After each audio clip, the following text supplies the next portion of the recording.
नमस्कार, हमारे छत्तीसगढ़ देख रहे हैं आप। मैं हूं आपके साथ भावना त्रिपाठी। नगरीय निकाय चुनाव का बिगुल बज चुका है। चुनाव की तारीखों का ऐलान हो चुका है, जिसको लेकर अब नगरीय निकाय चुनाव में शामिल होने और समाज को नेतृत्व प्रदान करने वाले प्रत्याशियों में अभूतपूर्व उत्साह देखने को मिल रहा है। बिलासपुर कलेक्टर कार्यालय में सुबह से ही आवेदकों की आमद देखते ही बनती है। वार्ड नंबर 23 मदर टेरेसा नगर से मैं इसके पहले भी पार्षद था। मेरे वार्ड में बहुत सारा काम हुआ। 9 करोड़ का नाली बनवाया हूँ, 1.5 करोड़ का सीसी रोड बनवाया हूँ। पूरे वार्ड का विकास किया। कुछ काम बाकी है, इसके लिए पुनः फिर से मैं चाहता हूँ मेरे को प्रत्याशी बनाया कांग्रेस पार्टी। अब पूरे विकास करूँ वार्ड। अभी आपके क्षेत्र का मुख्य समस्याएं क्या है, इसको लेकर के आप मुख्य समस्या है तो मैं हल कर लिया, लेकिन छोटा छोटा समस्या बाकी है। पुनः पानी निकासी का समस्या था, पूरे हल कर लिया। 9 करोड़ का नाली बनवाया। पार्टी का कितना सहयोग रहेगा? पार्टी का पूरा सहयोग रहेगा। पार्टी का पिछले बार भी बहुत अच्छा सहयोग था हमारे महापौर द्वारा। हम MIC मेंबर थे और पूरा काम किए। वित्त विभाग का चेयरमैन होने के कारण बहुत सारा काम किया गया। 9.5 करोड़ का काम।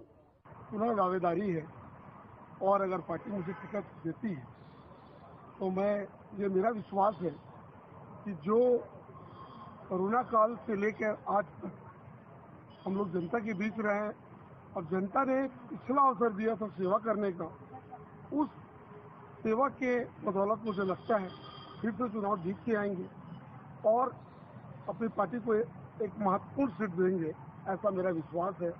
उसी विश्वास के साथ आज हम लोग नामांकन का फॉर्म लेने आए हुए हैं कलेक्ट्रेट। क्योंकि अब चुनाव करीब आ रहा है, वार्ड में मेहनत करते हुए बढ़ रहे हैं। लोगों की बहुत सारी दुआएं हैं, उम्मीदें हैं। कोविड 2 साल बीता, 1 साल शासन के पास आवश्यकताओं की कमी थी, इसलिए 2 साल में हम लोगों से जितना बन पाया काम करे हैं। आने वाले समय में जितना आवेदन या एस्टिमेट की कॉपी या कई कामों का टेंडर हो चुका है, मुझे पता है या विश्वास है आने वाले समय में अगर मुझे मौका मिलता तो वो सारा काम। क्या लगती है कि पार्टी इस बार पुनः आपके ऊपर भरोसा करेगी क्या? ऐसा विश्वास है कि पिछला कार्यकाल जितना ईमानदारी से निभाने का प्रयास किए और मुझे लगता है हम लोग लोगों की दुआओं से कर पाए, ऐसा लगता है पार्टी मुझ पर विश्वास है। एक बात बताइए, आप पिछले 5 वर्ष में ऐसे क्या बेहतर काम हुए हैं जिससे जनता आप पे फिर से भरोसा करे? बेहतर का काम तो ये हुआ है कि उनका विश्वास जीतने तो काफी हद तक सफलता अर्जित क्या हुई है। उपलब्धियां, कार्य को लेके क्या उपलब्धियां गिना सकते जैसे हैं? महत्वपूर्ण काम है शिक्षा। मैं शिक्षा को बहुत महत्व देता हूँ। मेरे यहाँ वार्ड में जर्जर हालत में शासकीय स्कूल था, जिसका जीर्णोद्धार हम लोगों ने बड़े स्तर पे किया। उसके बाद महत्वपूर्ण चीज होती है मुक्तिधाम। मुक्तिधाम का जीर्णोद्धार हुआ, सामुदायिक भवन का जीर्णोद्धार हुआ। मूलभूत जो सुविधाएं हैं, बोर, पानी, रोड, नाली का निर्माण किए। इस बार अगर आपको पार्टी मौका देती है तो फिर आपका क्या बेहतर रहेगा आपके वार्ड के विकास के लिए? मुझे ऐसा लगता है जो टेक्निकल काम है काफी हद तक हो गए हैं और बहुत सारे काम है। रेलवे से लगा हुआ वार्ड है, रेलवे से लगा हुआ क्षेत्र में भी हम लोगों ने रेलवे से सहयोग लेकर निर्माण कराया है। कुछ काम छूटे हुए हैं, उसको कराने के लिए संकल्पित है और ये ऐसा विश्वास है कि वो काम हम लोग कराएंगे। वार्ड क्रमांक 54 भक्त माता कर्मा नगर, सिंगराजपाड़ा। तो क्या लगता है आपको पार्टी से टिकट मिल जाएगी? 101%। ठीक, तो आप अगर पार्षद बनते हैं तो सबसे पहली प्राथमिकता आपके क्षेत्र की क्या रहेगी? सबसे पहली प्राथमिकता तो मेरे पार्टी का सबका साथ, सबका विकास, सबका प्रयास, सबका विश्वास है। और रही बात मेरे वार्ड का समस्या, कानून व्यवस्था दशर है। पिछले 20 वर्षों से हमारे पार्षद हार रहे हैं उस क्षेत्र में। जनहितकारी जो योजना गवर्नमेंट का है, वर्तमान में मोदी जी का या केंद्र हमारे प्रदेश सरकार का, कांग्रेस पार्षद तो जानबूझ करके इस नई जनता को दिला पाते हैं, क्योंकि उनको ऐसा लगता है यदि काम हम कर दें तो लोग और मोदी जी को या भाजपा को मानने लगेंगे। बहुत सारी योजनाएं हैं जो हमारे वार्ड में नहीं पहुंच पाता कांग्रेस पार्षद होने के नाते। उम्मीद तो पूरी तरह से है और ये मेरा फर्स्ट टाइम, सेकंड टाइम है। फर्स्ट टाइम भी मैंने पार्षद था और MIC मेंबर था, जनता के लिए बहुत काम किया है और जनता ने खुद मुझे कहा है दोबारा इस पद पर चुनाव लड़ने के लिए और आगे जनता के द्वारा चुनकर मैं आऊँगा, पूरा भरोसा है मुझे। पहले कार्यकाल में हमारे साथ बहुत कुछ हुआ, जैसे कि कोविड आ गया, उसमें 2 से ढाई साल हमने बहुत सारे काम नहीं कर पाए। अभी कुछ बड़े काम तो हो चुके हैं, बाकी कुछ छोटे काम जैसे कि मैदान खेल मैदान और कुछ कुछ काम बची हुई हैं वार्डों की, उसके लिए एकदम तत्परता से काम करना है मुझे आगे। जनता का तो पूरा सहयोग है, जनता द्वारा ही मुझे दोबारा चुनाव लड़ने के लिए प्रोत्साहन किया गया है। कौन सा वार्ड से आप दावेदारी कर रहे हैं? भक्त माता कर्मा चौक। ठीक, तो निर्दलीय लड़ रहे हैं कि पार्टी से लड़ रहे हैं? पार्टी से। कौन सा पार्टी से? कमल शाह, बीजेपी से। अच्छा, तो क्या लगता है आपको पार्टी की तरफ से आपको टिकट मिल जाएगा? हाँ बिल्कुल मिल जाएगी। ठीक है, तो क्या मुख्य अभी समस्याएं है आपके क्षेत्र में? नल, पानी, सड़क, कानून व्यवस्था। तो आप अगर पार्षद बनते तो आप सबसे शुरू क्या प्राथमिकता देंगे? कानून व्यवस्था। कौन सा जी बताएंगे, कौन सा वार्ड से आप? वार्ड नंबर 32 से मेरा वो है दावेदारी जी, तो क्या तो निर्दलीय लड़ रहे कि पार्टी से? निर्दलीय नहीं लड़ूंगा मैं, मेरे को पार्टी टिकट देगी। कौन सा पार्टी टिकट लेगी आपको? और टिकट अगर कांग्रेस पार्टी मेरे को नहीं भी देती है तो भी जिसको टिकट मिलेगा मैं उसके साथ हूँ। लेकिन कांग्रेस का उम्मीदवार, कांग्रेस की पार्टी में हमारा उम्मीदवार जीत के जाना चाहिए। तो क्या लगता है कांग्रेस पार्टी के आपको ऊपर की टिकट देगी आपको? नहीं, मेरा काम करना कोशिश है, पार्टी निर्णय जो लेगी मैं उस पर तैयार हूँ। कौन सा वार्ड से लड़ रहे हैं? मैं वार्ड नंबर 32 शहीद विनोद चौबे नगर से, वार्ड नंबर 32 से। तो अभी आपके क्षेत्र में क्या है, मुख्य समस्याएं क्या क्या है? समस्याएं तो नाली, पानी, बिजली की रहती है, और वो जो हुआ है तो हुआ है। अब मेरे को जैसे मिलता है टिकट तो मैं वार्ड के साथ हर घर, हर प्रत्येक वार्ड में जा के समस्याओं का वो करूँगा, मेरा काम ये है। ये मैं वार्ड नंबर 21 गुरु घासीदास नगर, वहाँ से एससी महिला के लिए आरक्षित है। वहाँ से मैं पूर्व में भी पार्षद हूँ। हाँ, पूर्व में पार्षद थी और फिर से पार्षद के लिए ही आज नामांकन जमा किए हैं। वहाँ जो पिछले 15 साल थी वहाँ भाजपा का पार्षद रहते थे। वहाँ विकास के नाम पर कुछ नहीं हुआ था। 5 साल में मैंने, हमारे कांग्रेस सरकार ने जो काम नहीं हुआ था उसको करके दिखाए हैं। हर गली में जैसे रोड हो गया, पानी हो गया। आप 5 साल वहाँ पार्षद थे तो क्या प्रमुख आपने 2 कामें की है वहाँ? जो 20 साल से एक रोड नहीं बना था, जो मंदिर चौक से लेकर रंग महल तक रोड नहीं बना था, वो 1 करोड़ का रोड, 1 किलोमीटर का 1 करोड़ का रोड मेरे शासनकाल में बना है। और पानी, सबसे वहाँ पानी का समस्या होता था। 5 साल में मैंने वहाँ 12 बोर करवाए हैं। और जनता का भी समर्थन है। अगर पार्टी ने अगर फिर से मुझे वहाँ से दावेदारी करने का मौका देती है तो मैं भारी मतों से वहाँ जिद्दत करूँगी। पार्टी फिर आपके ऊपर भरोसा जताएगी? अब मुझे तो विश्वास है जताएगी। मैंने कांग्रेस संगठन में भी जिला महिला अध्यक्ष हूँ और हर पार्टी के काम में मैंने अपना भागीदारी निभाई है, तो मुझे पूरा उम्मीद है कि पार्टी मेरे ऊपर विश्वास करेगी। आप क्या, कौन सा मुद्दा को लेकर के आप अभी जनता के पास जाएंगे?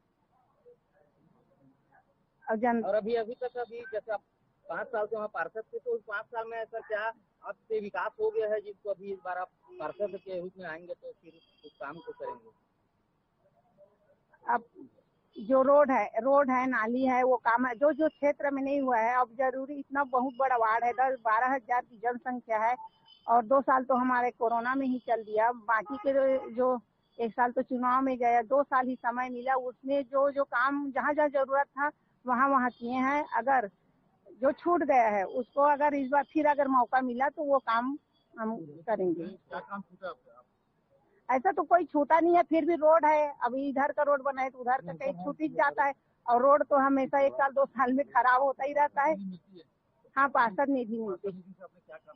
मैं वहाँ पार्षद निधि से 2 साल का पार्षद निधि से वहाँ जय स्तंभ में रेलिंग का, जो 12 लाख का रेलिंग का, स्टील का रेलिंग का काम करवाई हूँ। और अभी एक सूर्यवंशी सामुदायिक भवन में पूरा 1 साल का निधि का टाइल्स का काम वहाँ करवाई हूँ। 2 साल का तो कोरोना में चल दिया था। इस बार महिला हुआ है और आपके सामने भाजपा से मान लीजिए मधु बाला टंडन प्रतिद्वंदी होंगी आपकी, उनसे कैसे निपटेंगे? वो सीनियर पार्षद रह चुकी है और जी, अगर जनाधार माना जाता है भाजपा से अब किसी को भी टिकट मिले, अब हम तो मैदान में, अगर पार्टी ये मौका देती है तो मैदान में आएंगे और लड़ेंगे और जीतेंगे। मैं सीमा रितेश। पूर्व पार्षद वार्ड नंबर 21 गुरु घासीदास नगर और जिलाध्यक्ष महिला कांग्रेस ग्रामीण। छत्तीसगढ़ की वर्तमान स्थिति, सराफा व्यापारियों की परिस्थिति जैसे तमाम मुद्दों पर छत्तीसगढ़ सराफा व्यवसायी संघ के अध्यक्ष कमल सोनी ने अपने विचार साझा किए। देखिए ये खास रिपोर्ट। सुरक्षा की दृष्टि में ये दिखता है कि आजकल जो कैमरे का चलन है उसको और बढ़ाएं। अमूमन दुकानदार क्या करते हैं, अपनी दुकान के ही समकक्ष उसी कैपेसिटी का कैमरा लगाते हैं। प्रशासन हमको ये निवेदन भी किया है, निर्देशित भी किया है कि आप हाई क्वालिटी का, हाई वेलोसिटी का कैमरा दुकान में भी लगाएं और एक दुकान के बाहर भी लगाएं, जिससे कि कोई ऐसी कोई घटना घटती है तो हम रोड का ज्यादा से ज्यादा व्यू ले सके। तो उस पर काम चला है। हमने भी सारे एसोसिएशन को भी ज्ञापन फॉरवर्ड किया है कि शासन चाहता है, प्रशासन चाहता है कि कैमरे अच्छी क्वालिटी के दुकान के अंदर हो और 24 घंटा संचालित रहे, चालू रहे, और इसके अलावा रोड के दोनों तरफ कैमरे हो जिससे और भी ज्यादा व्यू मिलने की गुंजाइश हो। तो एक ये बहुत अच्छी है। दूसरी चीज, बाहर से आने वाले, अभी पिछले दिनों फिर दोबारा जैसे मुलाकात हुई थी, जो दूसरे स्टेट के अनजान व्यक्ति, अपरिचित व्यक्ति जो आते हैं शहर में निगरानी, उस पर भी नजर रखें कि वो घूम रहे हैं, कैसे घूम रहे हैं, क्या घूम रहे हैं। अमूमन वही आते हैं रेकी करने और दूसरे प्रदेश का ही चलन है। अमूमन जिस शहर में घटनाएं होती है उस प्रदेश या शहर का व्यक्ति नहीं होता चोर, तो उस पर भी नजर रखी जाती है। तो इस पर गौर किया जाएगा। मतलब ये आप ये मान रहे हैं कि सोना अब गहने से इतर भी एक एसेट हो गया है, कि जैसे मकान एसेट है, जमीन एसेट है, वैसे सोना भी एसेट है। बिल्कुल, आप सर्वमान्य है, सोना एसेट ही है। आभूषण के रूप में आवश्यक जो रीति रिवाज है उससे संबंधित काम तो आता ही आता है। इसके अलावा भी एक गुप्त धन के रूप में काम करता है। ये आकर्षण क्यों बढ़ रहा है अभी वर्तमान में? आकर्षण क्यों बढ़ रहा है वर्तमान में? कोरोना काल के बाद से हमने जो व्यापार में परिस्थितियां देखी, जो पास में धन है वही काम आ सकता है। जमीन जायदाद आप कितनी भी रख लें, कितनी भी महंगी रख लें, अगर आपको शाम को पैसा चाहिए, कल पैसा चाहिए, तो सिर्फ एक ही ऐसी चीज है जिसको आप रख सकते हो, सिर्फ सोना है। सोना, हीरा, चांदी, ये विश्वास और शुद्धता का व्यवसाय है। बिल्कुल, इस पर संकट तो आ रहा है। नहीं, सोना, चांदी, हीरा जो विश्वास बोले हो, संकट बोले हो, दोनों अलग अलग चीजें। विश्वास तो शुरू से रहा है। आधुनिकता में जब हम नहीं थे तो विश्वास में जरूर कमी आती थी। और जैसे बोलते हैं कि तालाब में एक मछली खराब हो तो पूरा तालाब गंदा हो जाता है, तो निश्चित ऐसी कोई कारण रहे होंगे कि किसी गारंटी फेल हुई हो, किसी में शुद्धता की कमी आई हो। लेकिन अभी पिछले 5-10 सालों से सरकार ने इसको विशेष संज्ञान में लिया। Hall marking, HI। सराफा अभी तक व्यवसाय है। जिस हिसाब से सोने और चांदी की कीमतें अब अंतर्राष्ट्रीय स्तर पर तय होने लगी और इस पर ट्रेड भी होने लगा, ये धीरे धीरे नहीं लगता कि व्यवसाय से ज्यादा ये कमोडिटी पे चले जा रहा है? हमेशा इमरजेंसी या आवश्यकता के समय का ये आभूषण कहा जाता है सोना, जो गुप्त धन के रूप में शुरू से ऐसा चलन रहा है हमारे हिंदुस्तान में, तो कम से कम कि समय पे ये काम आ सके, तो उस रूप में भी उपयोग किया जाता है। महिलाओं के लिए जरूर आभूषण है। बाकी सोना एक कमोडिटी, शुरू से ही कमोडिटी के रूप में, कि ये आवश्यक पड़ने पर हमें इसकी कीमत मिले और हमारा कोई काम अटके तो ये काम करे, तो वो चलन आज भी है। जो रेट बढ़ना है, आप 20-25 साल की तुलना करेंगे बाकी चीज़ों के रेशियो पर प्रोपोर्शनेट से, तो उस स्तर तक का रेट नहीं बढ़ा है। जरूर अपन 80,000 बोलते तो ज़्यादा लगता है, लेकिन 20 साल की तुलना में बाकी चीज़ों से कंपेयर करेंगे तो रेट प्रोपोर्शनेट उसी हिसाब से बढ़ा है, बहुत से दूर नहीं है।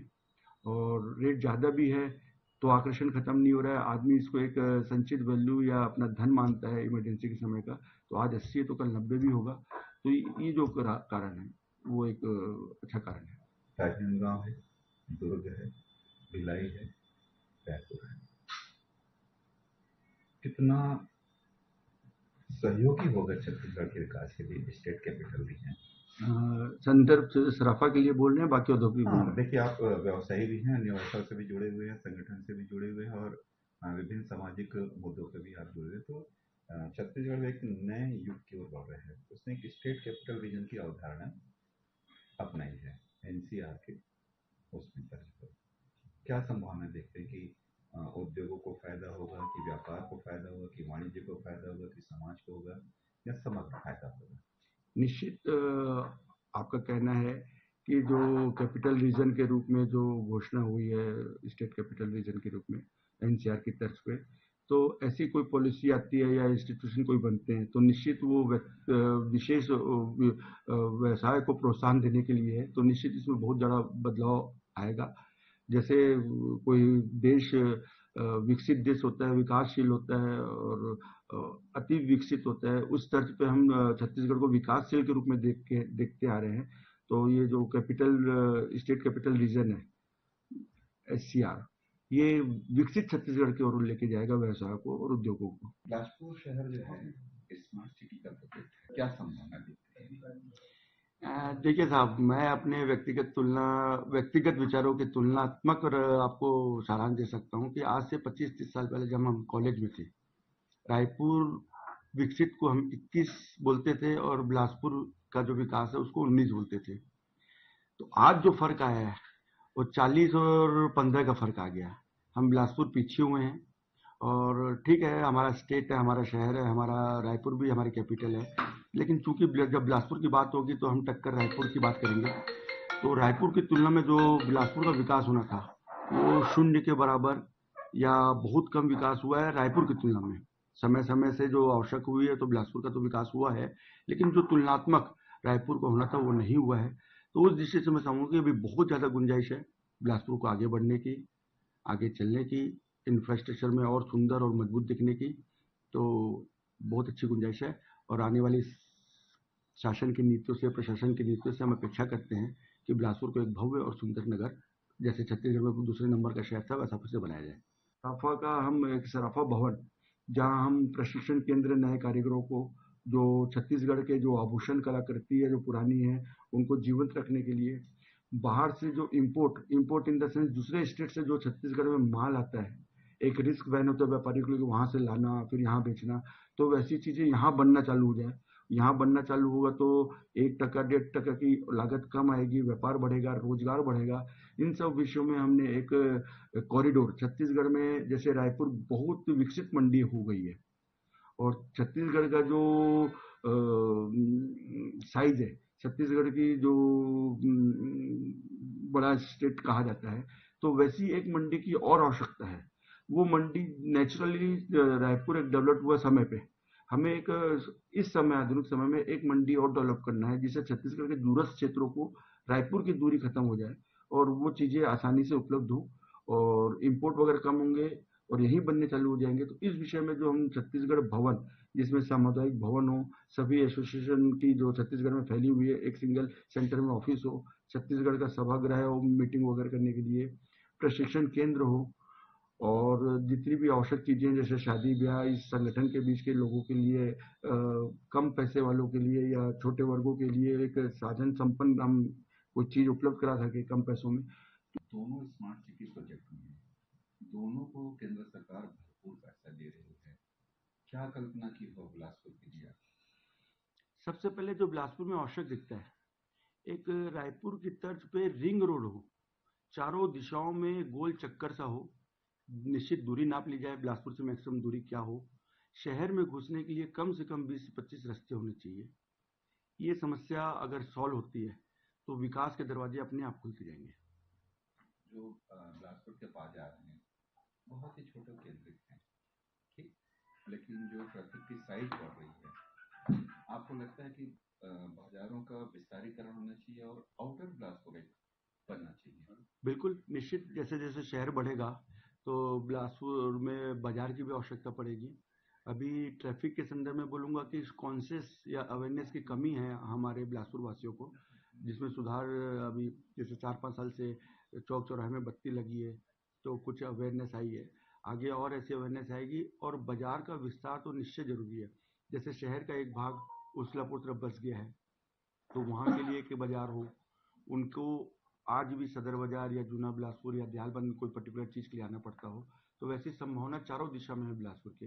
आपका सरकंडा में देख लीजिए, रायपुर रोड में देख लीजिए, तो व्यवसायीकरण या प्रधानमंत्री की ये सोच थी कि जो आधुनिक उद्योग और व्यवसाय है उसमें जो भी बच्चा है वो प्रशिक्षित, कम से कम प्रशिक्षित होना। इस विषय में मेरा ये कहना है कि 2014 से जो हमने बदलाव देखा है, माननीय श्री नरेंद्र मोदी जी, जो जिनकी कर्मठता, जिनका नेतृत्व और जिनकी क्षमता और जो आधुनिक भारत का सपना देखे हैं, विकसित भारत का सपना देखे हैं, जिसके अंतर्गत जो आपका प्रश्न है, प्रशिक्षित स्किल्ड स्किल्ड लेबर अपने अपने क्षेत्रों में है, उनको डेवलप करने के लिए बहुत सी योजनाएं चल रही है। उदाहरणतः जैसे विश्वकर्मा योजना, विश्वकर्मा योजना के अंतर्गत आपका प्लम्बर, इलेक्ट्रिसिटी, गोल्ड स्मिथनेस और बाकी अन्य जो काम है निर्माण का और विकास का, उसमें प्रशिक्षण एटलीस्ट उस प्रशिक्षित व्यक्ति हो उस फील्ड में है तो उससे निश्चित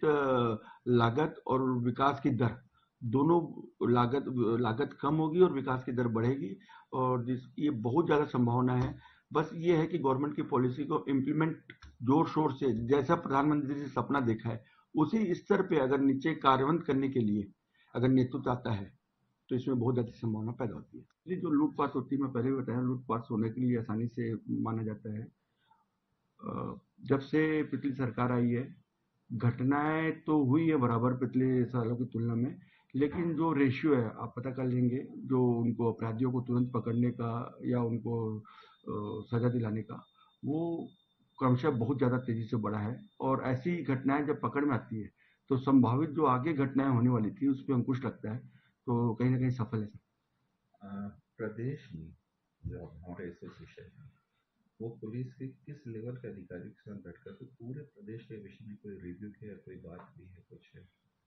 हमारी जब प्रदेश की नई कार्यकारिणी बनी थी उसके बाद हमने सबसे पहले माननीय विजय शर्मा जी से संपर्क किया था कि एक गेट टुगेदर अवेयरनेस वर्कशॉप जैसा हो जाए जिसमें प्रशासन हमको निर्देशित करे या हमसे जो अपेक्षा रखे सुरक्षा संबंधी जो भी उपाय है हम पूरा करें और हमारी जो छोटी मोटी बड़ी समस्याएं हैं वो प्रशासन हमसे सुने।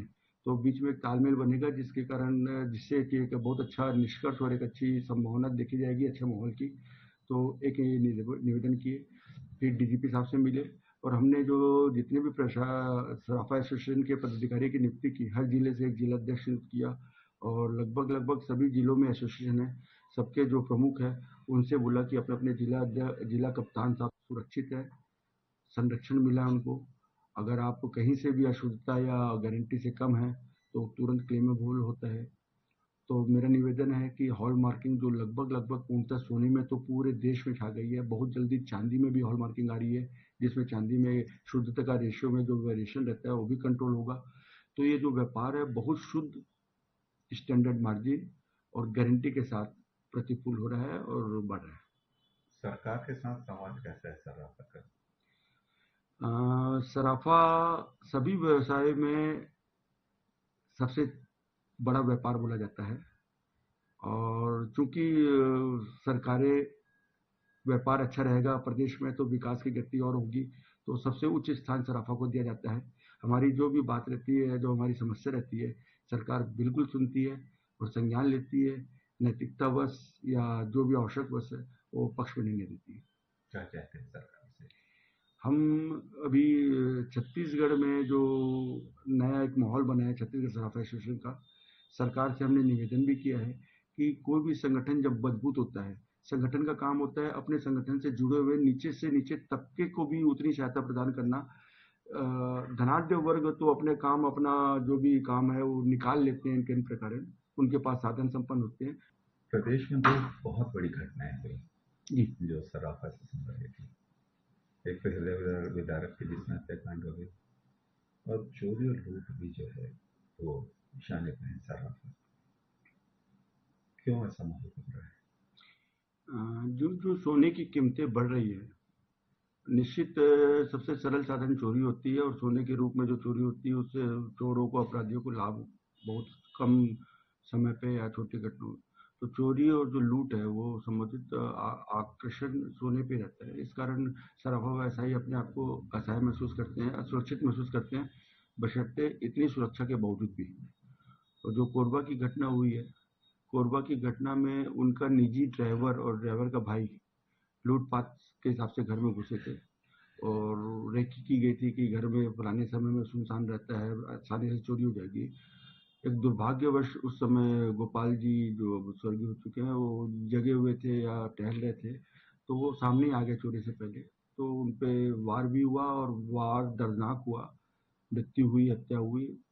पुलिस प्रशासन ने बहुत अच्छा काम किया। यहाँ तक मैं कहना चाहूँगा कि जो सिद्धार्थ तिवारी IPS है, उन्होंने बाद में पता चला हमें कि ये 1 हफ्ता अपने ऑफिस नहीं गए, ऐसा प्रण किए थे कि मैं ये अपराधी को पकड़ के ही जाऊंगा, वो साइबर सेल में बैठ के ही सारी फिलहाल के लिए बस इतना ही। जल्द हाजिर होंगे नई अपडेट्स के साथ। नमस्कार।